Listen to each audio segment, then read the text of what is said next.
This is the first section in the functions and graphs chapter, and it looks at the modulus function. We've come across the modulus function before. Let's say when we were doing vectors, if you saw that, it gives you the length of the vector, or the length of A. Another way of saying that is it gives you the size of A. And really what the modulus does, it gives you the size of a number or function. Because we can have a function in there, not just a single number. We might have some sort of expression in there, and it gives you the size of a number. So what that means is, if you have something like that, the size of -6 is 6. The size of 2.4 is 2.4. So basically it makes any negative value positive. So anything that's negative inside of the modulus, it becomes positive. And you've got a modulus button on your calculator. Now it may be that the button looks like this, little square with lines like that. On the ClassWiz calculator, to get the modulus, you need to do shift and open bracket. So if you do shift and open bracket, then you'll see that above that it says ABS. ABS. And then as soon as you do that, what will happen is it will open up those lines for you so that you can type in your function here, and that function may just be a single number. And I'll just explain this bit up here.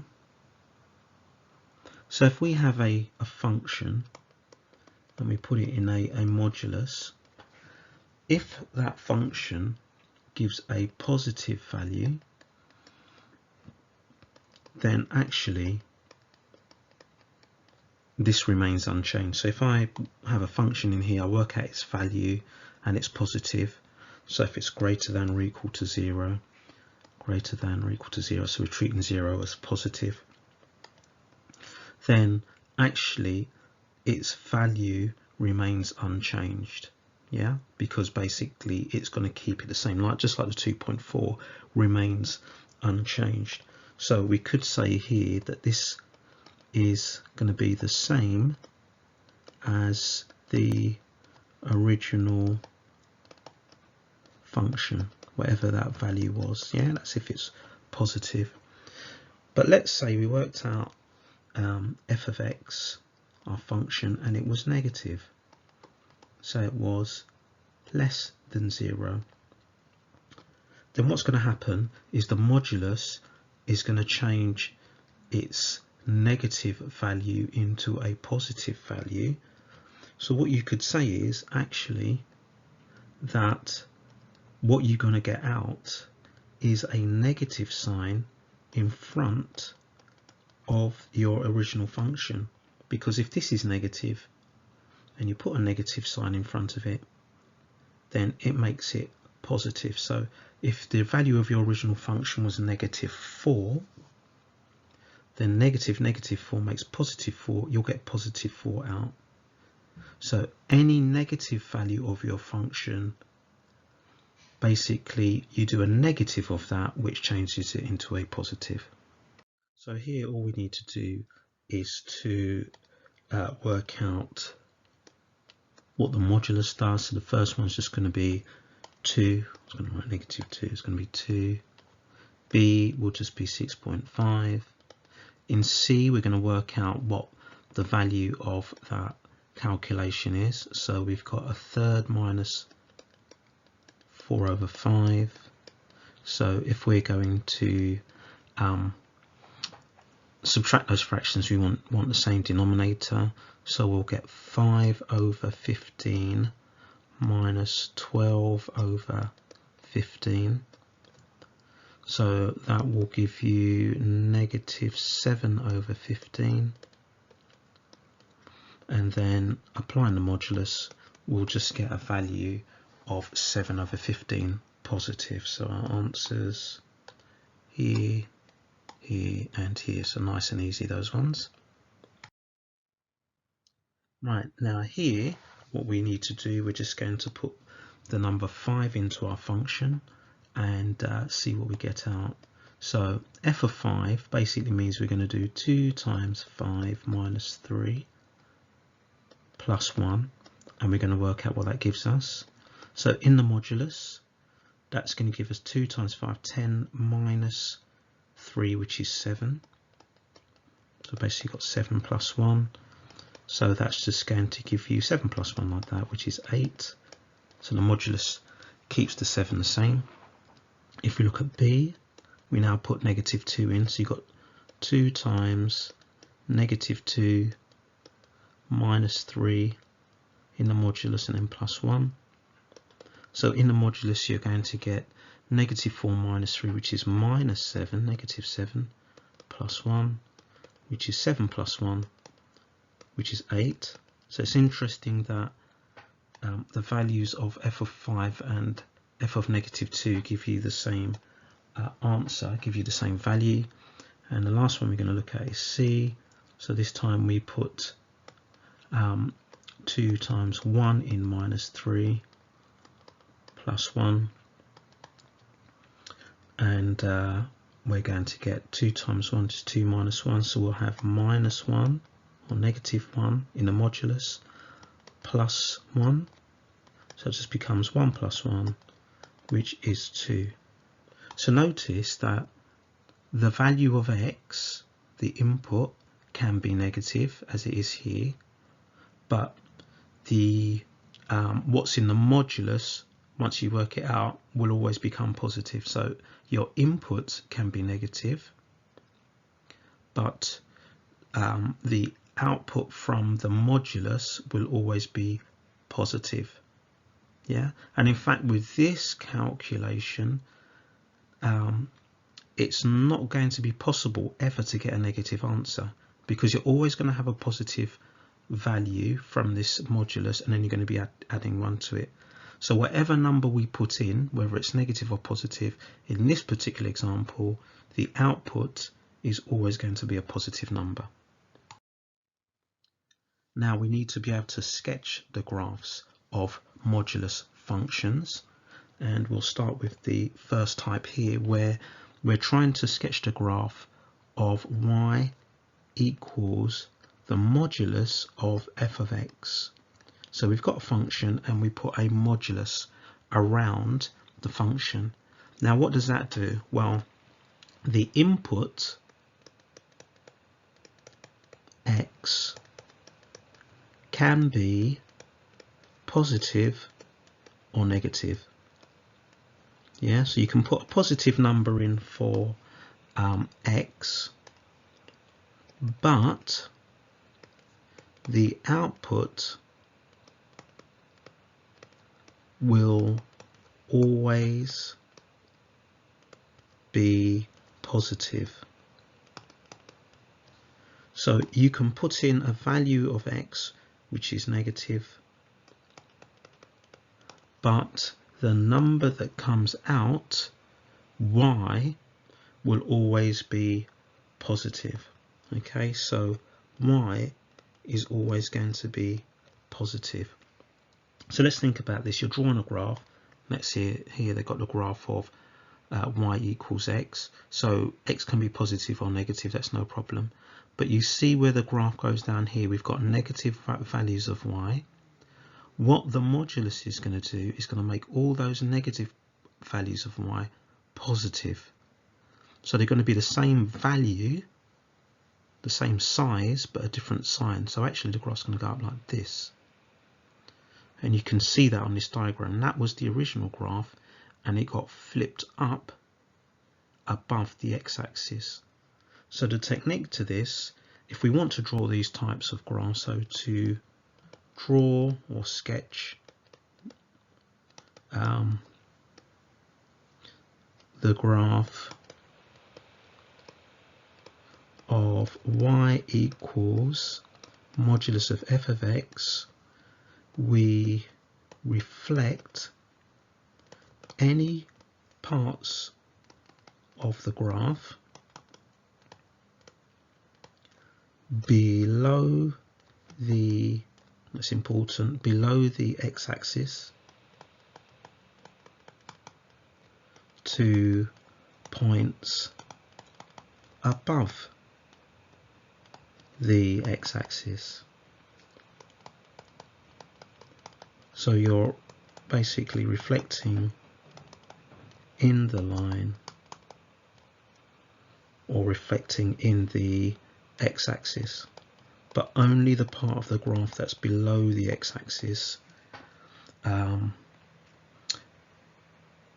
only that part gets reflected up.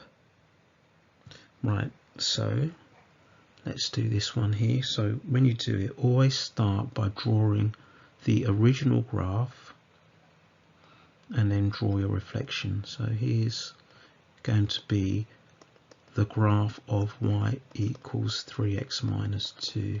So it's a straight line crossing the axis at -2. So it's just a sketch like that. And this part of the graph, which is below the axis down here, that needs to get reflected up. So it's going to be pointing up this way in a second, like that. So I'm going to draw that on the graph below, or on a grid below. So the graph is now going to be looking like a V shape, like that. Okay, so this is where it was originally, down here, and it's got flipped up. So this is the graph of y equals modulus of 3x minus 2. And what I want to do is to work out the coordinate of this point here. So from the original graph, that point is where y minus 3x, well, that's where y equals 0, isn't it? So that will be 0 equals 3x minus 2, because it's on the x-axis, y equals 0. So that will give me 3x equals 2, which will give me x equals 2 over 3, 2/3. So that point there is 2 over 3. And we might even want to work out what this point is here, where it crosses the axis. You're often asked to work out where the graph crosses the axis. Now, we don't really need to work anything out. On the original graph, it crossed the axis at -2, so that will get flipped up and it will cross at +2.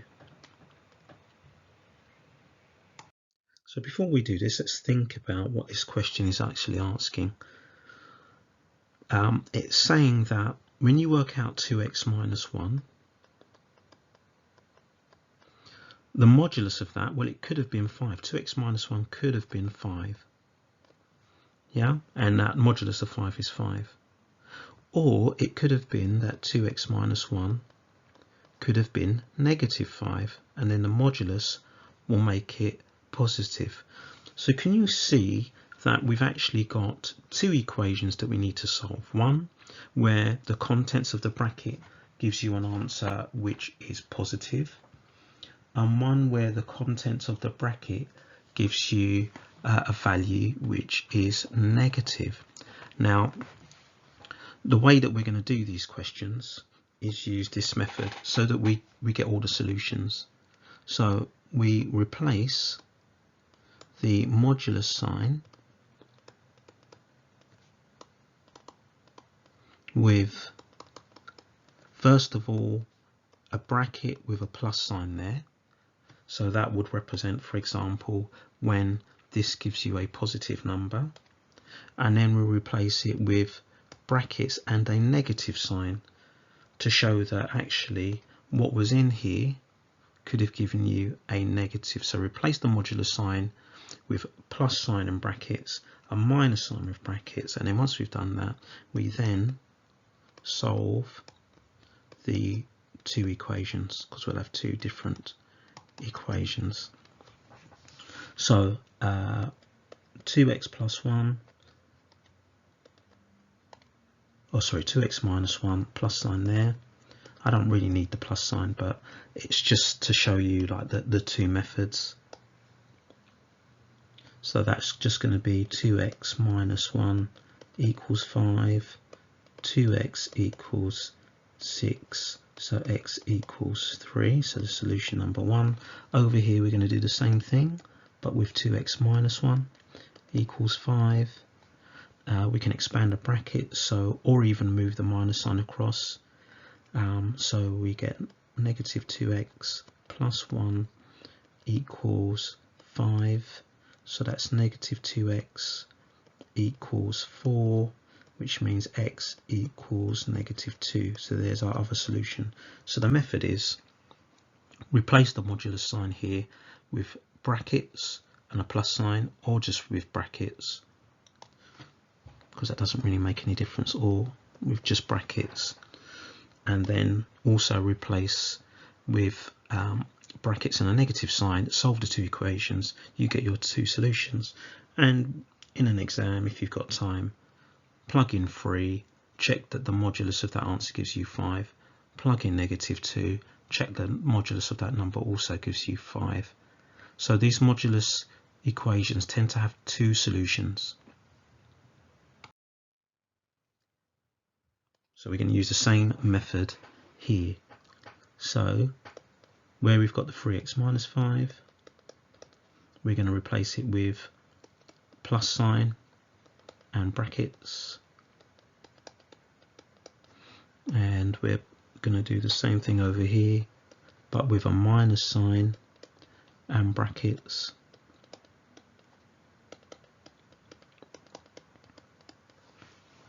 So over this side we're going to get 3x minus 5 equals 2 minus a half x. So let's add a half x to both sides. So that's 3.5 or 7 over 2x. Minus 5 equals 2. Let's add 5 to both sides, equals 7. So that means x equals 7 divided by 7 over 2, 7 divided by 7 over 2, or 3.5, which is 2. So that's one solution. Over here we do the same thing. So negative 3x plus 5 equals 2 minus a half x. This time, because this is our lower value, I'm going to add 3x to both sides just to avoid getting a negative. It doesn't really make much difference. So I'll have 2 plus 2.5x, or 5 over 2x, equals 5. Then I'll take away 2 from both sides. So I will have 3 equals 5 over 2x. So x will equal 3 divided by 5 over 2, which is 2.5, and I end up with 6 over 5, or 1.2. So 6 over 5, which is or 1.2.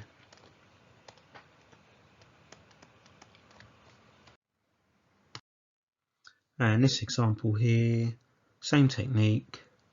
So 5x minus 1 in brackets with a plus sign, greater than 3x, it's going to be an inequality, and the other one over here is going to be negative, and then 5x minus 1 greater than 3x.